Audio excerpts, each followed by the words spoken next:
한겨울의 섣달 금음날 밤이었습니다. 해는 벌써 저물고 하늘에서는 소복이 눈이 내려 쌓이고 있었습니다. 산골짜기의 외진 고갯길, 돌다리 위에서 일어난 일입니다. 그곳은 서인마을과 동인마을을 나누는 경계선이었고 밤이 되면 인기척이 끊어지는 외로운 곳이었습니다. 산바람이 휘몰아치고 나뭇가지들이 삐걱거리며 흔들렸습니다. 이 고장 사람들은 이곳을 원혼의 다리라고 부르며 밤이 되면 절대 지나가지 않는 곳이었습니다. 하지만 그 밤 돌다리 위에는 누군가의 발자국이 남겨져 있었습니다. 누군가는 떨리는 손으로 거친 천 조각에 무언가를 싸서 광주리에 담았습니다. 그것은 사람의 악이었습니다. 갓난아기의 모습은 처량했습니다. 입술은 새파랗게 질려 있었고 몸은 한없이 작고 약해 보였습니다. 포대기는 누더기처럼 헤어져 있었고 쌀겨로 대충 싼 베개 위에 놓인 아기의 얼굴에는 눈물 자국이 남아 있었습니다. 아마도 어머니는 한 줄기 눈물을 흘리며 이 아기를 놓아두었을 것입니다. 아기는 추위에 떨며 약한 울음을 흘리고 있었습니다. 그 울음은 마치 죽어가는 새의 울음 같았습니다. 광주리 밑에는 한 장의 종이가 깔려 있었습니다. 글을 잘 모르는 사람이 급하게 써내려간 글씨였습니다. 이 아이를 부디 살려주시오. 이름은 옥이라 하나이다.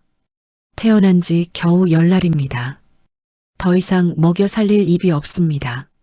착한 분이 계시다면 이 아이를 거두어 주시고 하늘의 복을 받기를 빕니다. 글씨는 떨려 있었고 몇몇 글자는 눈물로 번져 있었습니다. 그것은 어머니의 절망과 사랑이 섞여 있는 글씨였습니다. 밤하늘의 별들은 저 멀리서 조용히 이 비극을 지켜보고 있었습니다. 그때였습니다. 산허리에서 무거운 발소리가 들려왔습니다. 덜그럭거리는 음성, 그리고 무언가를 끌어가는 소리였습니다. 그리고 그 뒤로 나타난 것은 인간이 아닌 것처럼 보이는 형상이었습니다. 키가 보통 사람보다 작았고 피부는 마치 흙으로 빚은 듯 검은빛이 나고 있었습니다. 어깨는 둥글고 굽어져 있었으며 손가락은 길게 뻗어 있었습니다. 그리고 머리 위에는 혹처럼 솟아오른 부분이 있었는데 그곳에는 길게 자란 뿔이 있었어야 할 자리가 텅 비어 있었습니다. 뿔이 잘려나간 흔적이 보였습니다. 그것은 도깨비였습니다. 도깨비 아저씨의 이름은 곰배라고 불렸습니다. 이 산골짜기에서 100여 년을 산 도깨비였습니다. 그는 본래 악한 도깨비가 아니었습니다. 다만 외로움이 많은 도깨비였습니다. 그의 뿔은 20년 전 어느 무술가의 검에 베어 반쪽이 떨어져 나갔었습니다. 그 이후로 그는 더욱 마을 사람들의 조롱과 따돌림의 대상이 되었습니다. 사람들은 그를 뿔 잘린 도깨비, 흉측한 것, 애군을 가져오는 귀신이라고 부르며 돌을 던지고 불을 내질렀습니다. 그럼에도 불구하고 곰배는 악한 것을 하지 않았습니다. 단지 밤이 되면 혼자 산길을 돌아다니며 누군가의 따뜻한 말 한마디를 그리워하며 지냈을 뿐입니다. 곰배가 돌다리에 다다랐을 때 그는 아기의 울음소리를 들었습니다. 처음에는 그것이 까마귀의 울음인지 들쥐의 울음인지 헷갈렸습니다.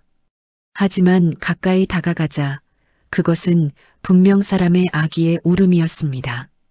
곰배의 검은 얼굴이 순간 창백해졌습니다. 100여 년을 산 도깨비도 처음 보는 광경이었습니다. 광주리 속의 아기를 바라본 곰배의 눈에는 순간 눈물이 맺혔습니다. 그것은 자신의 버림받은 어린 시절을 다시금 떠올리게 하는 순간이었습니다. 곰배는 천천히 손을 뻗었습니다. 그의 손은 거칠고 검었으며 손톱은 길게 자라 있었습니다. 하지만 그 손이 아기를 들어 올릴 때의 동작은 매우 조심스러웠습니다. 마치 유리 그릇을 다루듯, 마치 하늘의 별을 건지듯 세심했습니다.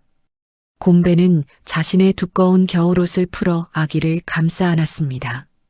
옷 안은 따뜻했습니다. 도깨비의 몸은 사람의 몸보다 더 뜨거웠습니다.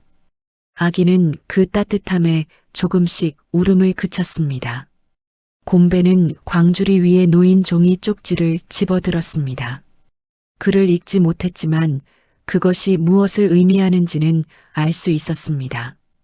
누군가의 절망, 누군가의 사랑, 그리고 누군가의 간절한 기도였습니다. 곰배는 돌다리 위에 한참 서 있었습니다. 바람이 불고 눈이 내렸습니다. 그의 어깨에 소복이 눈이 쌓였습니다. 그리고 천천히 산 위로 향했습니다. 그가 가는 방향은 사람이 살지 않는 깊은 산속이었습니다.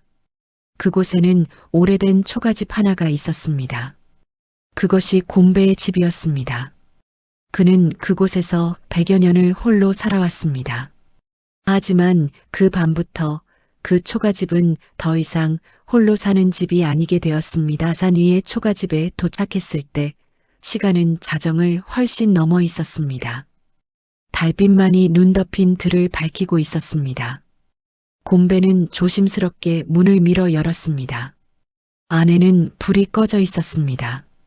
곰배는 한 손으로 아기를 안은 채 다른 한 손으로 불을 켰습니다. 도깨비의 마법 같은 손짓으로 돌 위의 등잔에 불이 활활 타올랐습니다. 주변이 밝아졌습니다. 집안은 좁고 허름했습니다. 한쪽 구석에는 지프로 만든 침대가 있었고 다른 쪽에는 나무로 만든 탁자와 의자가 놓여 있었습니다. 벽에는 기와가 떨어진 부분들이 있었고 마루는 삐걱거렸습니다. 곰배는 제일 먼저 불을 더 피웠습니다. 겨울밤의 추위는 사람의 몸, 특히 아기의 몸에는 독이 될 수 있었습니다. 그는 마당에 쌓인 나무를 가져다가 불 위에 놓았습니다. 불은 더욱 활활 타올랐습니다. 그리고 곰배는 처음으로 자신의 집을 아기의 눈으로 살펴보기 시작했습니다. 낡은 집, 지저분한 집, 초라한 집. 그동안 자신은 이것을 신경 쓰지 않았습니다.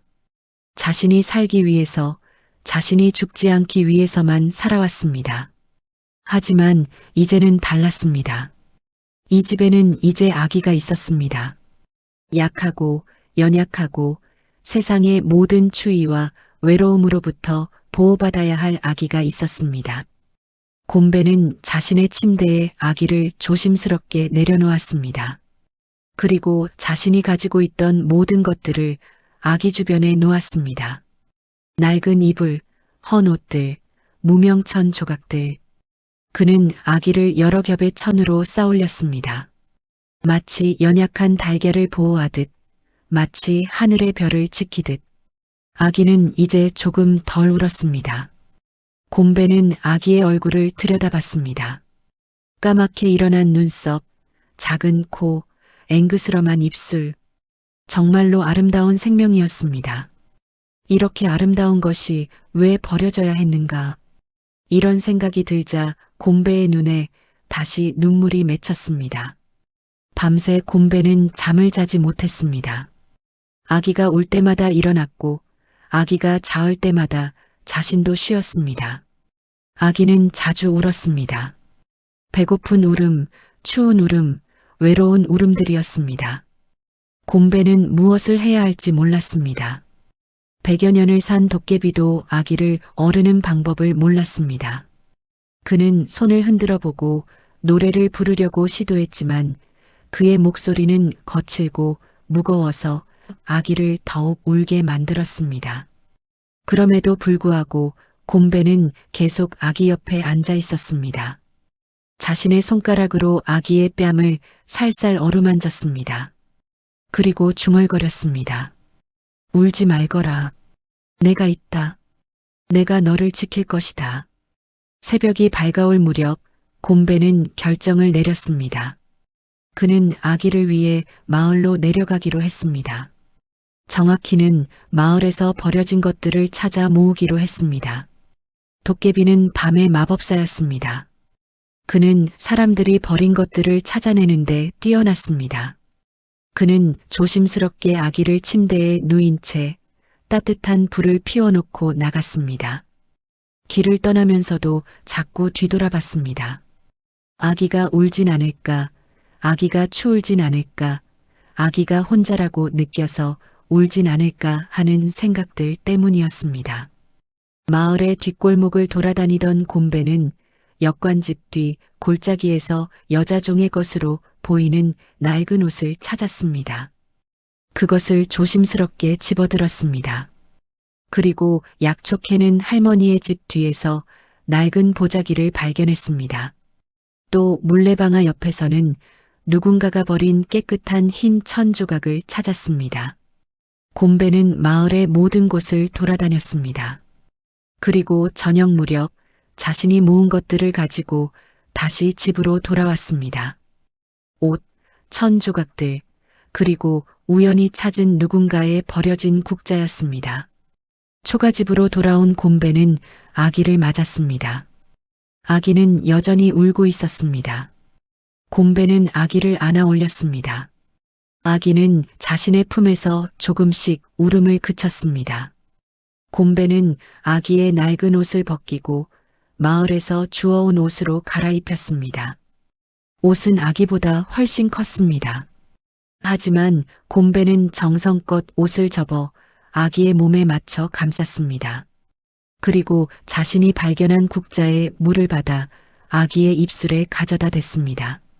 아기는 물을 마셨습니다.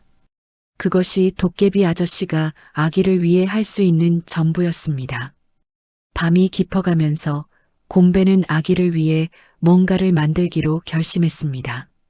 그는 자신이 모은 천 조각들을 이용해 아기를 위한 요람을 만들기 시작했습니다. 나무를 깎고 천을 연결하고 여러 겹으로 만들었습니다.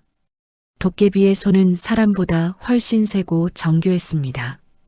밤샘을 거듭하면서 초라하지만 따뜻한 작은 요람이 완성되었습니다. 곰배는 그것을 아기 옆에 놓았습니다. 그리고 아기를 요람 안에 살살 내려놓았습니다. 아기는 요람의 부드러운 천 위에서 처음으로 편안한 표정을 지었습니다. 곰배는 그 요람 옆에 앉아 밤새 아기를 지켰습니다. 때때로 손을 뻗어 아기의 이마를 어루만졌습니다. 때때로 자신의 정체를 부끄러워했습니다. 이렇게 흉측한 얼굴이, 이렇게 큼직한 손이 아기를 안아도 되는가. 하지만 아기는 곰배를 거부하지 않았습니다. 아기는 곰배의 몸에서 나오는 따뜻함을 느끼고 곰배의 손가락이 아기의 뺨을 쓸어내릴 때 조용해졌습니다. 그것만으로도 곰배는 충분히 행복했습니다. 세월은 빠르게 흘렀습니다. 봄이 오고 여름이 오고 가을이 오고 겨울이 왔습니다. 그 과정을 반복하면서 오기는 자라났습니다. 처음에는 작디작은 핏덩이였던 아기가 이제는 걸음을 걷는 아이가 되었습니다. 3년이라는 시간이 아기를 유아로 변화시켰습니다. 곰배는 매일을 아이의 성장을 위해 바쳤습니다. 봄날이면 곰배는 산에 올라 봄나무를 캤습니다.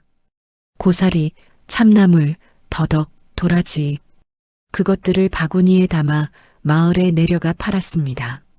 마을 사람들은 곰배를 보면 여전히 등을 돌렸지만 그는 신경 쓰지 않았습니다. 팔아서 번 돈으로 아이를 위한 옷을 샀습니다. 상인네 안악의 손을 통해 아이의 사이즈에 맞는 옷을 구했습니다. 그 옷이 아이의 몸을 딱 맞을 때 곰배의 얼굴에는 먹구름 같던 표정이 잠시나마 밝아졌습니다. 여름이 되면 곰배는 아이를 업고 산의 계곡으로 갔습니다. 시원한 물이 흐르는 곳이었습니다. 아이는 그곳에서 처음 물놀이를 배웠습니다. 곰배의 큰 손이 아이의 배를 받쳐주었고 아이는 물 위에서 가볍게 떠 있을 수 있었습니다. 아빠, 아빠. 아이가 처음으로 곰배를 아빠라고 부른 것은 그런 여름날의 계곡에서였습니다. 그 말은 곰배의 온몸을 전기처럼 흐르게 했습니다. 100여 년을 산 도깨비가 누군가에게 아빠라고 불려본 적이 있었을까? 곰배의 눈에서 눈물이 흘러내렸습니다. 눈물이 아이의 뺨에 떨어졌고 아이는 아빠, 울지 말아요라고 말했습니다. 그 말에 곰배는 더욱 울었습니다. 가을이 오면 곰배와 오기는 함께 밤을 죽곤 했습니다. 산의 밤나무들이 노르스름한 밤을 떨어뜨렸습니다. 곰배는 아이의 손을 잡고 밤을 죽게 했습니다. 아이의 작은 손이 밤을 집어 올렸습니다. 아빠, 이건 뭐예요? 이건 밤이야. 속이 까만 밤, 맛있는 밤. 아이는 아빠의 말을 따라하며 맛있는 밤이라고 중얼거렸습니다. 밤을 주워 담은 보자기는 점점 무거워졌습니다. 곰배는 그것을 모두 지고 집으로 돌아갔습니다. 밤을 구워 먹던 밤, 아이의 입가에 밥 자국이 남아 있었습니다. 곰배는 그 얼굴을 보며 세상 모든 것을 다 가진 것 같은 행복을 느꼈습니다. 겨울이 되면 곰배의 걱정이 가장 깊어졌습니다. 겨울은 가장 추운 계절이었습니다. 겨울은 약한 것들이 죽는 계절이었습니다. 곰배는 겨울을 대비해 한 해 내내 준비했습니다. 여름부터 나무를 모았고 가을부터 쌀을 모았습니다. 약초를 말려 보관했고 소금에 절인 야채들을 항아리에 담아지었습니다. 그리고 겨울이 올 때쯤 초가집은 겨울을 견디기 위해 필요한 모든 것으로 채워져 있었습니다. 곰배는 매일 밤 불을 피웠습니다. 아이가 춥지 않도록, 아이가 감기에 걸리지 않도록. 그 과정에서 곰배 자신이 얼마나 추웠는지는 중요하지 않았습니다. 오기가 5살이 되던 겨울, 곰배는 아이를 위해 특별한 것을 만들었습니다. 나무를 깎아서 만든 작은 인형들이었습니다. 동물 모양의 인형, 사람 모양의 인형들. 그것들을 아이에게 주며 이건 아빠가 만든 친구들이야. 혼자라고 생각될 때는 이 친구들과 놀아라고 말했습니다. 아이는 그 인형들을 품에 안고 기뻐했습니다. 밤이면 곰배는 인형들에게 이야기를 만들어 주었습니다. 그것이 아이의 첫 번째 동화였습니다. 아이의 성장 과정에서 가장 힘든 시간들은 아이가 곰배를 처음 의식하게 되었을 때였습니다. 아이가 6살이 되었을 때였습니다. 다른 마을 아이들은 엄마 아빠가 예뻤습니다. 하지만 자신의 아빠는 예쁘지 않았습니다. 자신의 아빠는 얼굴이 검고 몸이 크고 손가락이 길고 무섭습니다. 어느 날 아이는 곰배에게 물었습니다. 아빠 뿔은 어디가 갔어요? 옆 마을 아저씨는 나쁜 것들을 공격해서 뿔이 없대요. 아빠도 그렇게 된 거예요?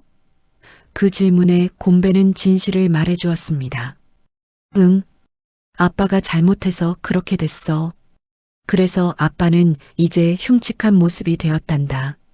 아이는 그 말을 듣고 뭔가를 깨달았습니다.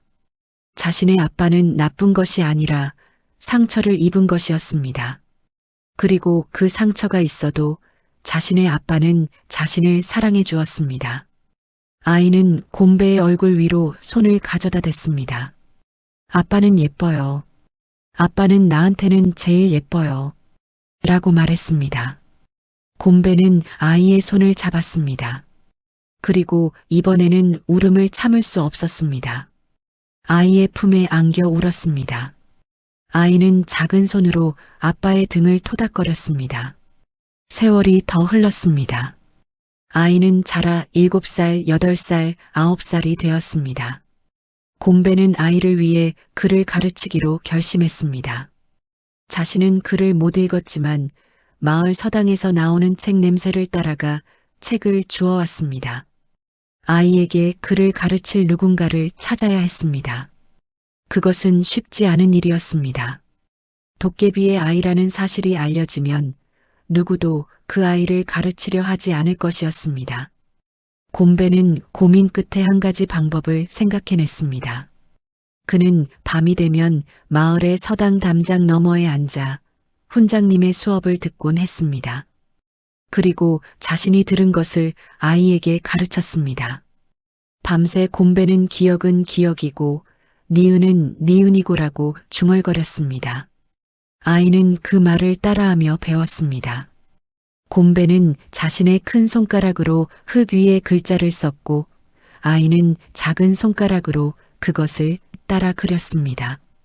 어느덧 아이는 간단한 글자들을 읽을 수 있게 되었습니다. 10살이 된 오기는 이제 제법 영리한 아이가 되어 있었습니다. 그리고 곰배와의 삶에 대해 깊이 생각하기 시작했습니다. 아이는 알고 있었습니다. 자신이 원래는 버려진 아이라는 것을, 자신의 아빠가 어떤 존재인지도 알고 있었습니다. 하지만 중요하지 않았습니다. 자신의 아빠는 자신을 구해주었고, 자신을 지켜주었고, 자신을 사랑해 주었습니다. 이것이 가장 중요한 것이었습니다. 10살의 오기는 아빠를 돕기 시작했습니다. 약초를 캐러 갈 때 아빠와 함께 갔습니다.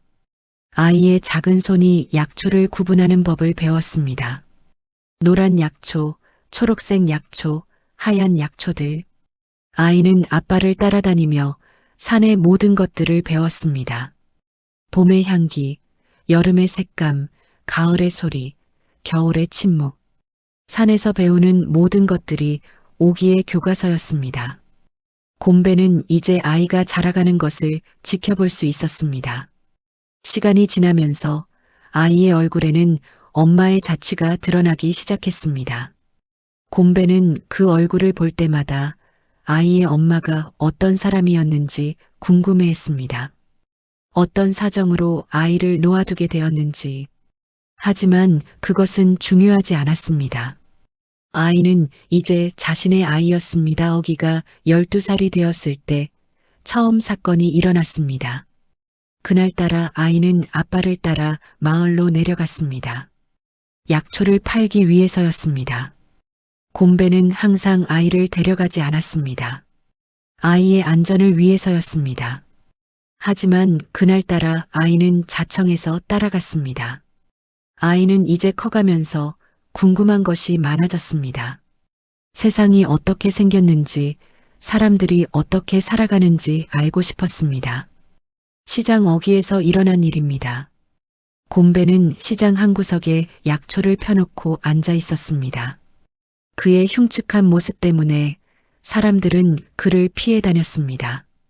하지만 약초의 질은 좋았습니다.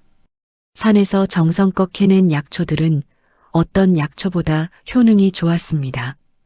그 옆에 앉은 오기는 외모는 곱고 예뻤습니다.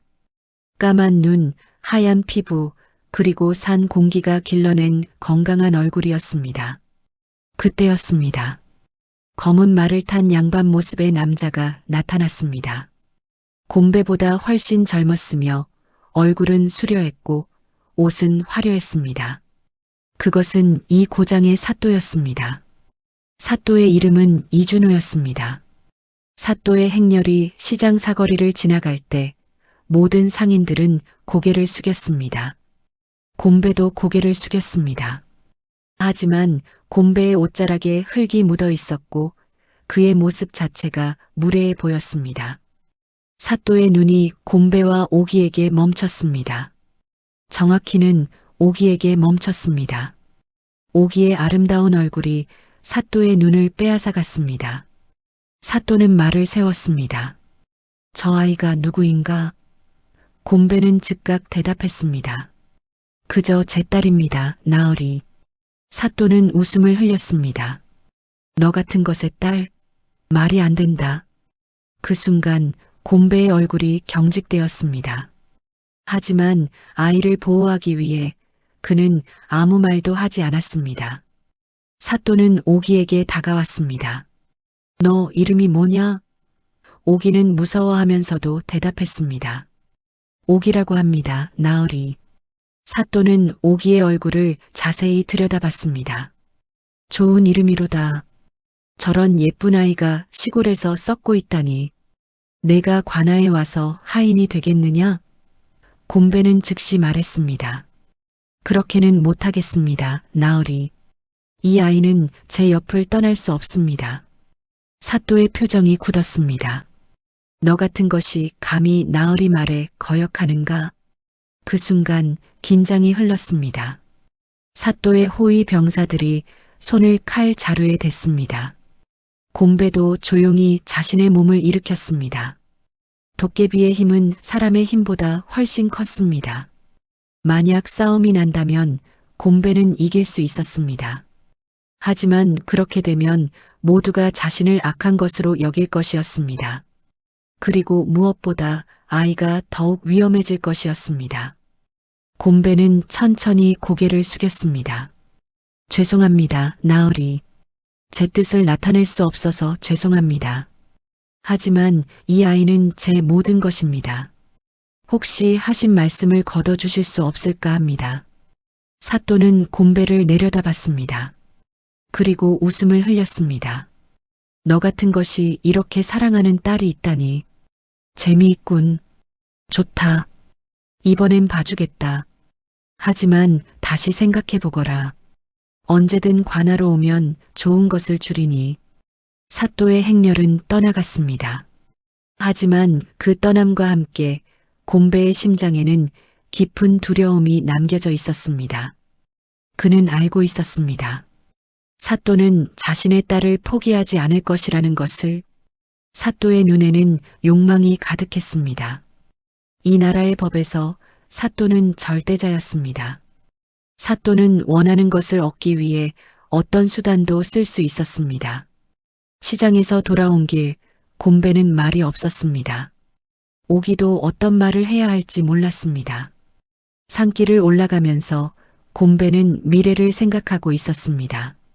만약 사또가 다시 온다면, 만약 사또가 강압으로 오기를 데려가려 한다면, 그때 자신은 어떻게 해야 할 것인가? 싸울 수 없었습니다. 왜냐하면 싸움은 아이에게 더 큰 해를 끼칠 것이었기 때문입니다. 도망칠 수 없었습니다.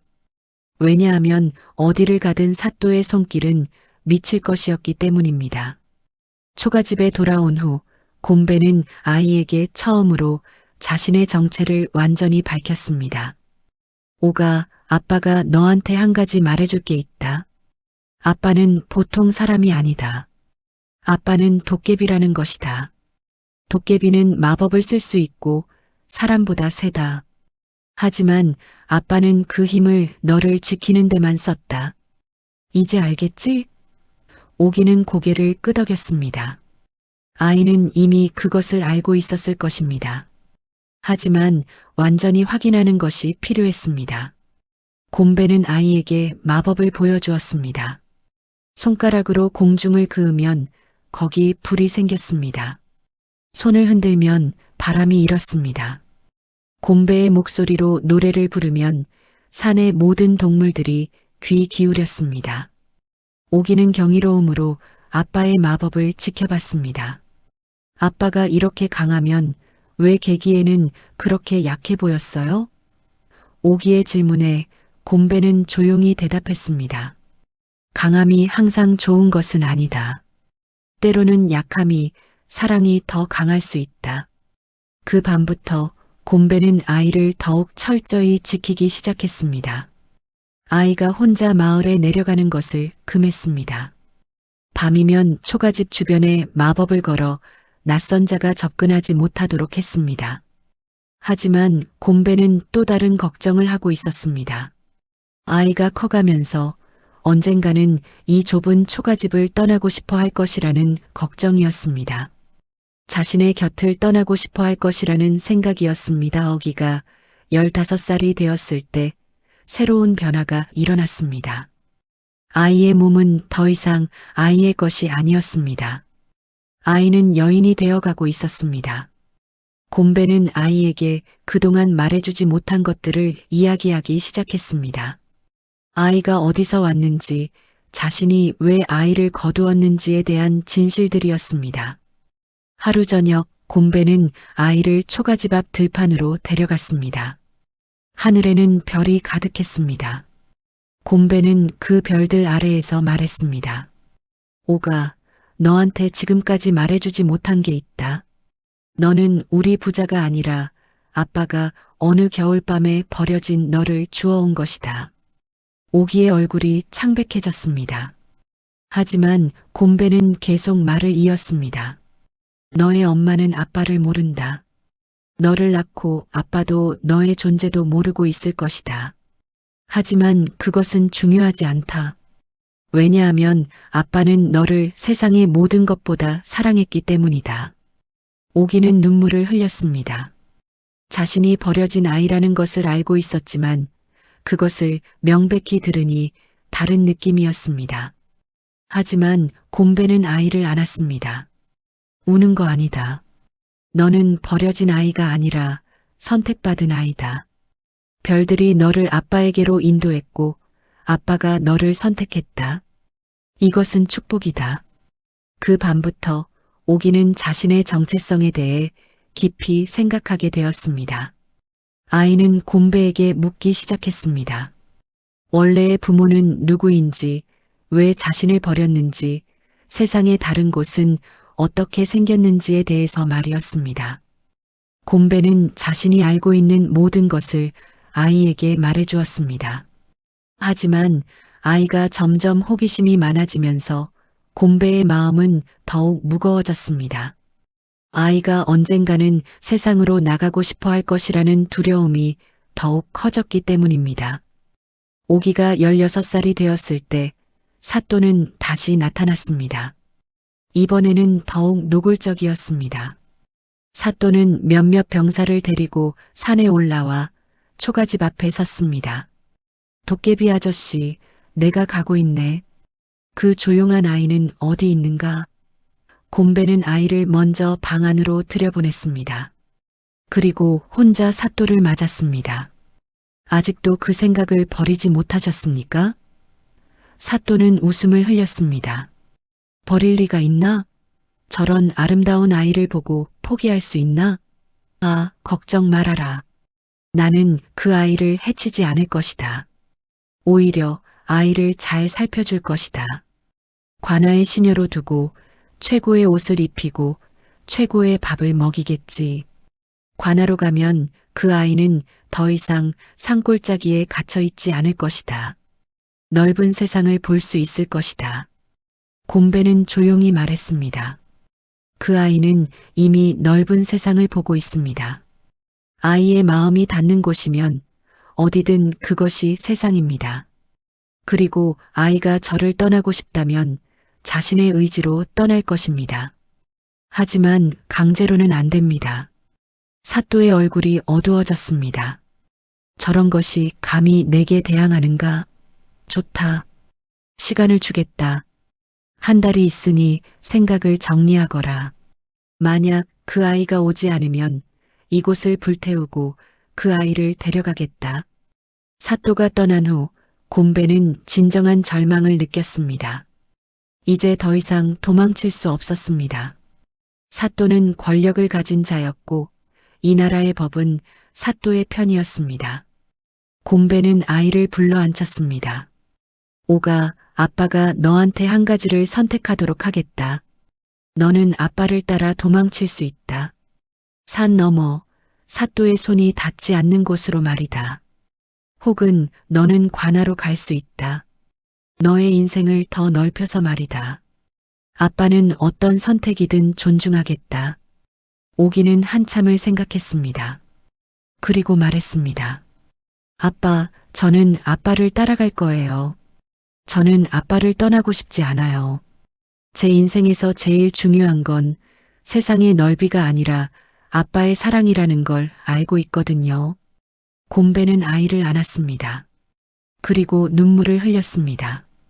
하지만 곰배의 마음은 이미 정해져 있었습니다. 아이의 말을 듣고 아이의 사랑을 느꼈지만 그는 아이를 데려가려 하지 않았습니다. 곰배는 아이의 미래를 위해 다른 것을 계획하고 있었습니다. 밤, 곰배는 아이에게 거짓말을 했습니다. 처음이자 마지막 거짓말이었습니다. 오가, 아빠가 생각을 해봤다. 너의 말이 맞다.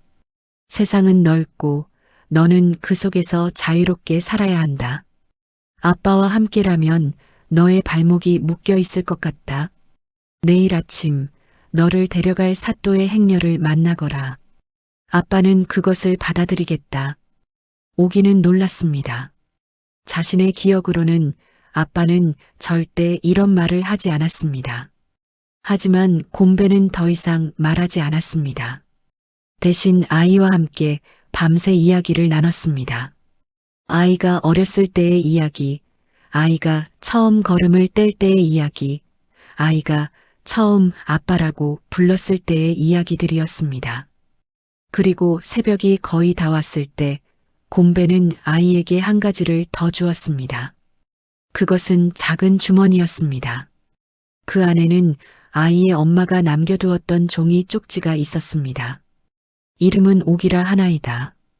태어난 지 겨우 10날입니다. 곰배는 100여 년을 소중히 간직했던 그 쪽지를 아이에게 주었습니다. 너의 엄마가 쓴 글이다. 너의 엄마는 너를 사랑해서 너를 살리기 위해 놓아두었다. 그것이 너의 출생의 비밀이고 너의 가장 큰 축복이다. 새벽의 햇빛이 산을 밝아올 무렵 사또의 행렬이 다시 나타났습니다. 곰배는 아이의 손을 잡고 초가집 밖으로 나갔습니다. 아이는 여전히 혼란스러워하고 있었습니다. 아빠의 말이 이상했기 때문입니다. 하지만 곰배는 아이를 사또에게 건넸습니다. 이 아이는 내게 준다. 좋게 해주거나 아니면 내가 너를 죽이겠다. 그것도 천천히, 고통스럽게. 곰배의 목소리는 처음으로 진정한 악이 섞여 있었습니다. 도깨비의 원래 본성이 드러난 것이었습니다. 사또는 깜짝 놀랐습니다. 하지만 곰배의 눈을 보며 말했습니다. 저런 위협을 하다니. 하지만 나는 이 아이를 해치지 않을 것이다. 이 아이가 이곳에서 받은 사랑은 얼굴에 드러나 있다. 나도 그 정도의 사람이다. 곰배는 조용히 아이를 바라봤습니다. 아이의 얼굴에는 눈물이 흐르고 있었습니다. 아빠, 왜? 라고 묻는 눈빛이었습니다. 곰배는 아이에게 마지막으로 말했습니다. 너는 더 좋은 곳에서 살아야 한다. 아빠는 너를 위해 이것이 최선이라고 생각한다. 가거라. 그리고 너의 인생을 살아라. 행복해라. 그리고 곰배는 아이를 놓아주었습니다. 아이는 사또의 행렬에 실렸습니다. 마차의 휘장이 거쳤을 때 아이의 마지막 모습은 울고 있는 것이었습니다. 곰배는 그 마차가 산 아래로 사라질 때까지 지켜봤습니다. 그리고 초가집으로 돌아갔습니다. 집안은 텅 비어 있었습니다. 아이의 요람, 아이의 옷, 아이의 인형들, 모든 것이 여전히 그대로 있었지만 집은 매우 텅 비어 있었습니다. 곰배는 아이의 요람에 앉았습니다. 그리고 100여 년이라는 긴 세월 이후로 처음으로 밤새 울었습니다. 하지만 곰배가 모르고 있던 것이 있었습니다. 아이가 관아에 도착한 그 첫밤, 사또는 자신의 약속을 지키지 않았다는 것입니다. 사또는 아이를 관아의 시녀로 두지 않았습니다. 대신 아이를 관아의 깊은 방에 가둬두었습니다. 사또는 아이가 도망칠까봐 두려워했습니다. 도깨비의 딸이라는 신분이 자신에게 영원히 족쇄가 될까봐, 그리고 자신의 추악한 속마음이 드러날까봐 두려워했습니다. 오기는 관아의 감옥과 같은 방에 갇혀 있었습니다. 밤이 되면 사또는 아이를 찾아왔습니다. 그리고 아이에게 끔찍한 일들을 저질렀습니다. 아이의 몸도 아이의 마음도 지지겨졌습니다. 아이는 울었습니다. 아빠를 불렀습니다. 하지만 아빠는 오지 않았습니다. 한 달이 되는 밤, 오기는 더 이상 견딜 수 없었습니다. 아이는 방의 창문을 깨고 밖으로 나갔습니다. 그리고 자신을 사랑해준 아빠 곁으로 돌아가기로 결심했습니다. 밤새 걸어 산으로 향했습니다. 몸은 성하지 않았고 마음은 부서져 있었지만 아이는 걸었습니다. 아빠를 향해. 산 위의 초가집에 도착했을 때 곰배는 아이가 자신의 곁으로 돌아오는 것을 바로 알 수 있었습니다. 도깨비의 감각은 그 정도였습니다. 곰배는 아이를 안았습니다. 그리고 아이의 몸에 베인 상처들과 아이의 마음에 베인 상처들을 보았습니다. 그 순간 곰배 안의 모든 것이 변했습니다. 도깨비의 노여움은 사람의 노여움이 아니었습니다. 그것은 세상을 뒤흔드는 힘이었습니다. 곰배는 아이를 집안에 조심스럽게 내려놓았습니다. 그리고 자신의 모습을 드러냈습니다. 그 모습은 더 이상 그동안의 곰배가 아니었습니다. 그의 키는 커졌고 그의 몸은 빛을 발했습니다. 그의 남은 뿔에는 검은 힘이 모여들었습니다. 그 밤 산은 흔들렸습니다. 바람이 불었고 천둥이 쳤고 번개가 쳤습니다. 곰배는 자신의 모든 마법을 사용해 사또를 찾았습니다. 그리고 그를 찾아갔습니다. 한밤중에 관아에 곰배는 나타났습니다. 관아의 모든 문은 스스로 열렸고 모든 나무는 뒤틀렸고 모든 돌은 움직였습니다. 사또는 자신의 침대에서 깨어나 뛰쳐나왔습니다. 하지만 도망칠 수 없었습니다. 곰배는 사또를 집어들었습니다. 그리고 그를 벽에 내팠습니다. 한 번, 두 번, 세 번. 사또의 비명은 관아 전체에 울려 퍼졌습니다. 하지만 곰배는 멈추지 않았습니다. 아이를 위한 복수, 모든 약자를 위한 복수, 그리고 자신의 100여 년의 외로움을 위한 복수였습니다. 나도 사람이고 싶었다.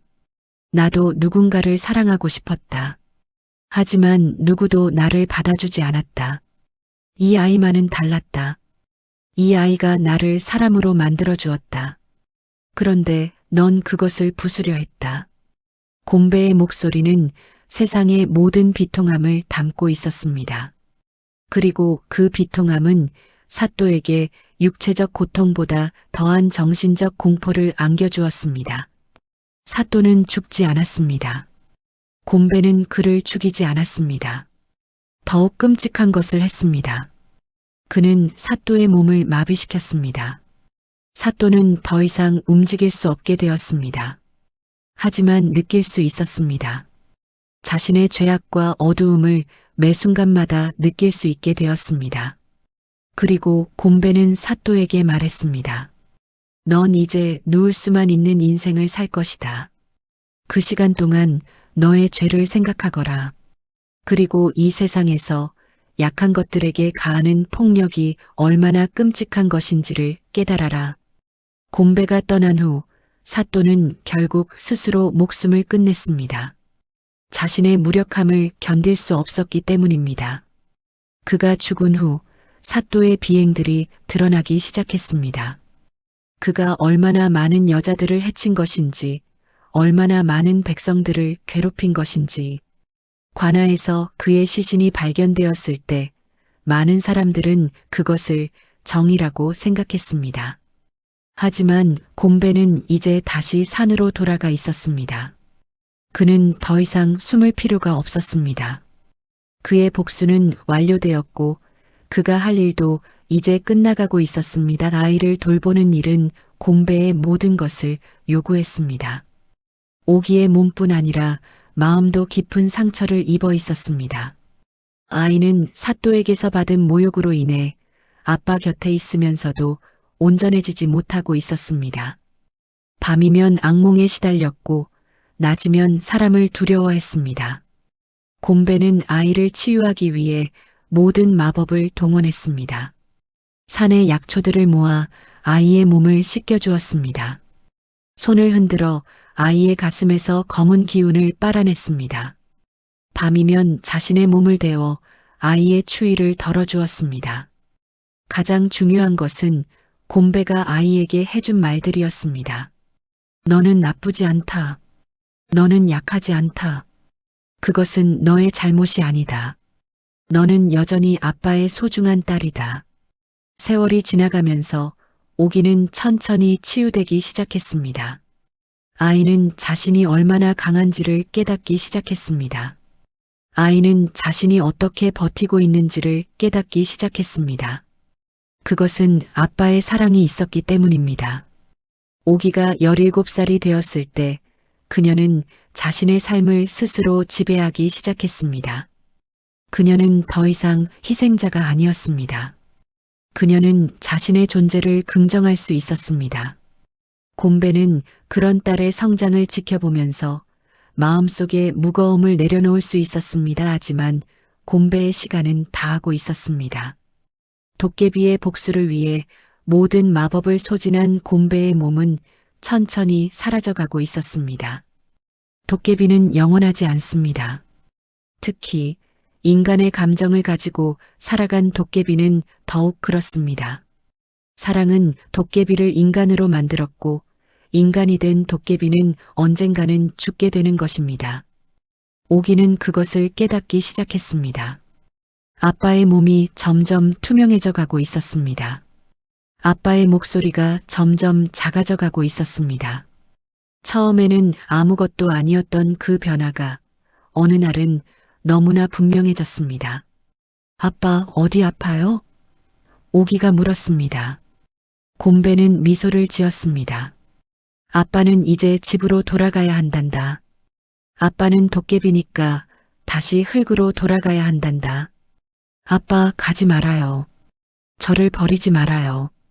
저는 아빠 없이 살 수 없어요. 하지만 곰배는 조용히 말했습니다. 그렇지 않단다. 넌 지금부터 혼자가 아니다. 넌 이제 살아갈 방법을 알고 있다. 넌 자신을 사랑할 수 있고 다른 사람들도 사랑할 수 있다.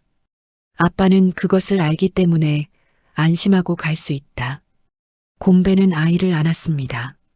마지막으로 그의 몸은 이미 차갑게 식어가고 있었습니다. 오가, 한 가지만 기억해 주거라. 아빠가 너를 사랑했다는 것을, 그리고 한 사람이라도 그 정도로 사랑해 줄 수 있다면 그것으로도 충분히 살아갈 수 있다는 것을. 그리고 새벽이 밝아올 무렵 곰배는 흙이 되었습니다. 아니, 정확히는 흙으로 돌아갔습니다. 그의 몸은 초가집의 마당에서 흙이 되었고 그 흙 위에는 풀이 자라기 시작했습니다. 아름다운 풀이, 향기로운 풀이 오기는 그 흙 위에 집을 지었습니다. 더 이상 초라하지 않은, 하지만 여전히 소박한 집이었습니다. 그 집 마당의 풀은 어떤 풀보다도 아름다웠고 어떤 때보다도 향기로웠습니다.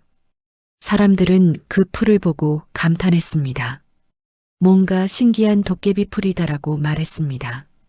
오기는 그곳에서 많은 사람들을 돌보기 시작했습니다. 버려진 아이들, 학대받는 사람들, 외로운 사람들. 오기는 자신과 같은 고통을 느꼈던 사람들을 품어주었습니다. 그리고 그들에게 말해주었습니다. 자신이 받은 사랑에 대해서, 자신의 아빠에 대해서. 오기가 결혼을 하고 아이를 낳았을 때 그녀는 자신의 아이에게 곰배의 이야기를 들려주었습니다. 너의 할아버지는 도깨비셨다. 그 할아버지가 나를 걷어 길러주셨고 사랑해주셨다. 너도 그 사랑을 받고 있다. 그것이 우리 가족의 모든 것이다. 오기의 아이들은 자란 후 또 그들의 아이들에게 이 이야기를 전해주었습니다. 곰배의 이야기는 이렇게 대대손손 전해져 내려갔습니다. 흙 속에서, 풀 속에서, 그리고 모든 사랑하는 사람들의 마음 속에서. 세월이 흐르고 세대가 바뀌고 많은 사람들이 왔다 갔습니다. 하지만 초가집의 마당에는 여전히 특별한 풀이 자라났습니다. 그 풀 위에 밤이면 아이들은 특별한 형상을 본다고 했습니다. 크고 까만 형상, 하지만 따뜻한 형상. 그것은 도깨비 아빠였습니다. 그는 여전히 자신의 딸의 곁에서 모든 약한 것들을 지키고 있었던 것입니다. 오기가 죽었을 때도 그랬습니다. 오기는 초가집 마당에 그 특별한 풀 옆에 묻혔습니다. 그리고 사람들은 말했습니다. 도깨비 아빠가 자신의 딸을 맞아주러 왔다고. 왜냐하면 그 밤 마당의 풀이 유난히 반짝거렸기 때문입니다. 한편 사또의 죽음 이후로 그의 일족은 점점 쇠락해 갔습니다. 그의 아들들은 광기에 빠졌고 그의 손주들은 빈곤 속에서 헤매었습니다. 그들은 자신들이 왜 그렇게 되었는지 이해하지 못했습니다. 하지만 이것은 도깨비의 저주가 아니었습니다. 이것은 인과응보일 뿐이었습니다. 아빠를 학대한 자의 일족은 학대로 일족이 무너졌습니다. 약한 것을 짓밟은 자의 일족은 약함으로 무너졌습니다. 세상의 이치는 그렇게 흘러갔습니다. 곰배는 그것을 충분히 알고 있었습니다. 그래서 그는 사또를 단순히 죽이지 않고 자신의 죄를 깨닫게 만들었던 것입니다. 많은 해가 지나 사또의 후손들이 거의 사라질 무렵 한 명의 어린 아이가 나타났습니다. 그 아이는 할아버지의 죄로 인해 거리의 거지가 되어 있었습니다. 그리고 그 아이는 곰배와 오기의 집을 찾았습니다. 오기는 그 아이를 맞아들였습니다. 아무 거리낌 없이. 왜냐하면 오기는 알고 있었기 때문입니다. 아이는 아무것도 하지 않았다는 것을, 아이는 단지 전대의 죄를 짓고 있는 것뿐이라는 것을. 그 아이는 오기의 손에서 자라났습니다. 곰배와 오기가 그랬던 것처럼 오기도 그 아이를 자신의 자식처럼 키웠습니다. 그 아이는 자라면서 깨달았습니다. 자신의 할아버지가 얼마나 나쁜 짓을 했는지, 그 죄가 얼마나 큰 것인지. 그리고 그 아이는 말했습니다. 할머니, 감사합니다. 나는 이 집에서 아빠, 할아버지의 사랑을 느꼈습니다. 그 사랑이 있었기에 나는 할아버지의 죄를 용서할 수 있게 되었습니다. 오기는 웃음을 흘렸습니다. 그것이 바로 사랑의 힘이다. 사랑은 죄를 씻어낸다. 아빠가 나를 사랑했고 나는 너를 사랑한다. 이것이 계속될 것이다. 세월이 지나가고 계절이 반복되고 사람들이 와서 가고 새로운 사람들이 계속 와서 갔습니다. 하지만 초가집은 여전히 그 자리에 있었습니다. 그리고 그 집의 마당에서는 여전히 특별한 풀이 자라났습니다. 그 풀을 보러 오는 사람들은 종종 말했습니다. 여기는 뭔가 다르다. 여기는 따뜻하다. 여기는 사랑이 흐르고 있다. 그것은 틀리지 않았습니다. 그 초가집은 단순히 집이 아니었습니다. 그것은 도깨비 아빠와 그를 사랑한 딸의 사랑이 살아 숨쉬는 곳이었습니다. 그것은 버려진 아이가 받을 수 있는 최고의 사랑, 흉측한 외모가 감출 수 있는 가장 따뜻한 마음, 그리고 약한 것들을 지키는 도깨비의 숨겨진 힘이 살아있는 곳이었습니다. 오기의 후손들은 그 유산을 대대손손 지켜나갔습니다. 그들은 언제나 버려진 것들을 거두었고 약한 것들을 지켰습니다. 그것이 도깨비 할아버지가 남겨준 유산이었기 때문입니다. 그리고 어둠의 밤이 오면 초가집의 마당에서는 여전히 특별한 일이 일어났습니다. 풀이 부드럽게 움직였습니다. 마치 누군가가 만지고 있는 것처럼. 아이들이 밤에 혼자라고 느낄 때 그들의 옆에는 따뜻한 손이 스쳐 지나갔습니다. 마치 누군가가 어루만져 주는 것처럼. 그것은 도깨비 아빠였습니다. 죽음 이후에도 흙이 되어서도 풀이 되어서도 그는 여전히 자신이 사랑했던 딸의 곁에서 그리고 모든 약한 것들의 곁에서 영원히 지키고 있었습니다. 이것은 우리 민족이 오랫동안 전해 내려온 이야기입니다.